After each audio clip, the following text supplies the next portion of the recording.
ان 7 جگہوں پر ہمیشہ خاموش رہیں۔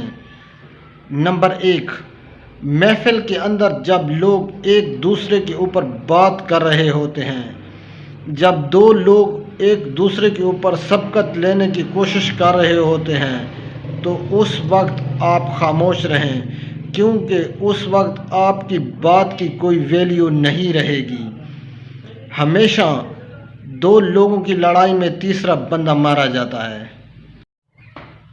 نمبر 2، جب آپ اپنی زندگی کا خوبصورت ترین لمحہ محسوس کر رہے ہوتے ہیں، اس میں انجوائے کر رہے ہوتے ہیں، تو اس وقت بھی آپ خاموش رہیں، کیونکہ خوبصورتی بولنے سے چلی جاتی ہے۔ ہمیشہ خوبصورتی کو محسوس کیا جا سکتا ہے، نہ کہ بولا جا سکتا ہے۔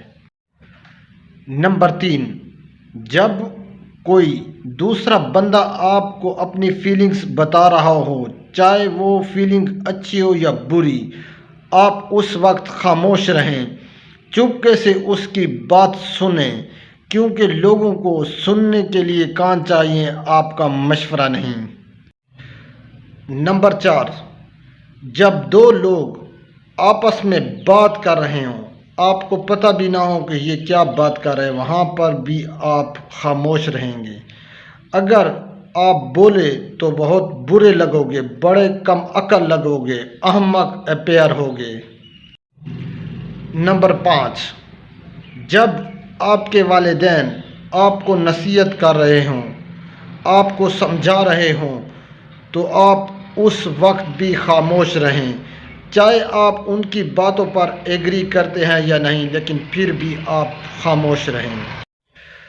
نمبر 6، جب آپ کا لائف پارٹنر آپ سے ناراض ہو، غصے میں ہو، اس وقت بھی آپ خاموش رہیں، کیونکہ بعد میں ایسا نہ ہو کہ آپ کو پچھتانا پڑے۔ نمبر 7، جب آپ غصے میں ہوں تو اس وقت بھی چپ رہیں، کیونکہ غصہ عقل کو کھا جاتا ہے، اور اس طرح نہ ہو کہ آپ سے بہت بڑی غلطی ہو جائے جو بعد میں آپ کو پچھتانا پڑے۔